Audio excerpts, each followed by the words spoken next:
ऐसे ही बिहार की एक बूढ़ी सी माई दर्शनों के समय गुरुदेव के पास गई, और माई को भी वही वहम था जो वहम वर्तमान में लाखों की संगत को है, सतगुरु के परिवार को लेकर, कि ना जाने ये तो तीनों देवता नीचे उतरे हुए हैं।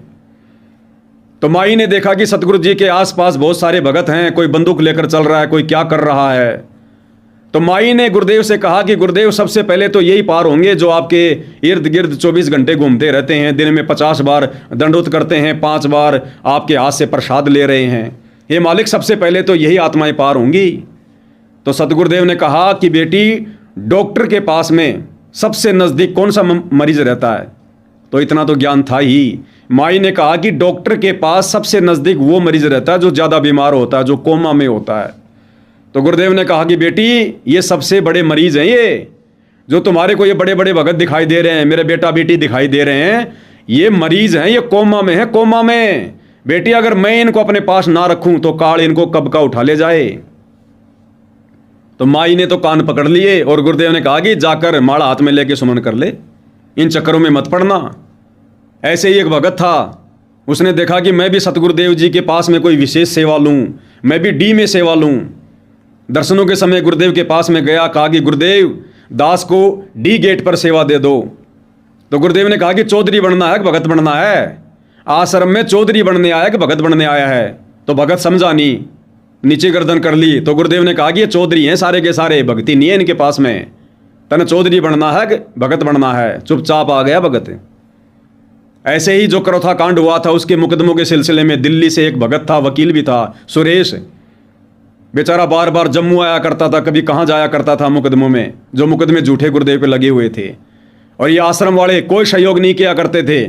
गर्मी का टाइम था, बेचारा पसीने में पसीने सतलोक आश्रम बरवाड़ा में आया और सीधा सीधा डी गेट में गया, हॉल में जहाँ गुरुदेव बैठे हुए थे एक चेयर पर।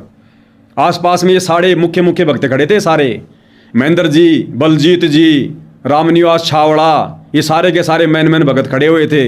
राजेंद्र भटगांव, ये राज कपूर। तो बड़ा दुखी था वो, क्योंकि ये सारे के सारे उसका कोई विशेष कोई उसकी कोई जो है मदद नहीं कर रहे थे, सारी भागेदौड़ी वही कर रहा था।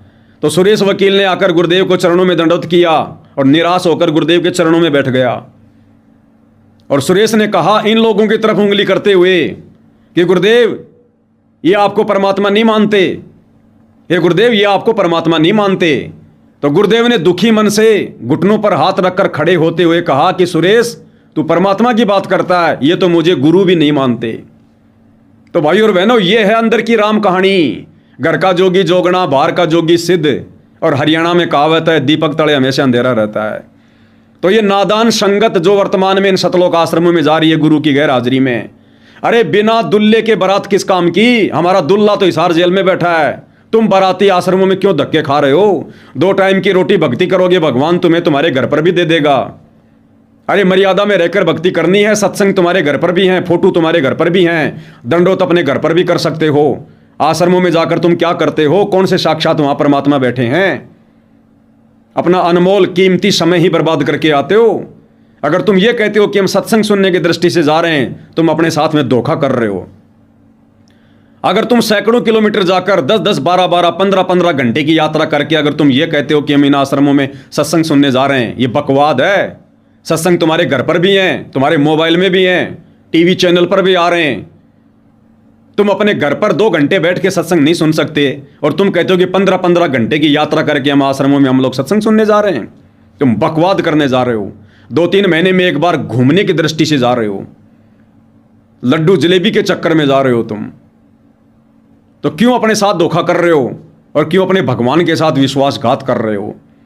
परमात्मा कहते हैं, कबीर साईं मिल लेंगे पूछेंगे कुशलात, आदि अंत की सब कहूं अपने दिल की बात। अरे क्या जवाब दोगे? आने वाले समय में गर्दन नीची करके खड़ा होना पड़ेगा सतगुरु के सामने। जो जो गलतियां, जो जो भक्ति विरुद्ध कर्म आप आम नादान संगत वालों ने सतगुरु रामपाल जी के कलयुगी परिवार, उनके रिश्तेदारों के, इन कोऑर्डिनेटरों के चक्कर में आकर, बहकाव में आकर जो तुम लोगों ने जो कर दिए हैं, मर्यादाएं अपने खंड खंड कर दी हैं।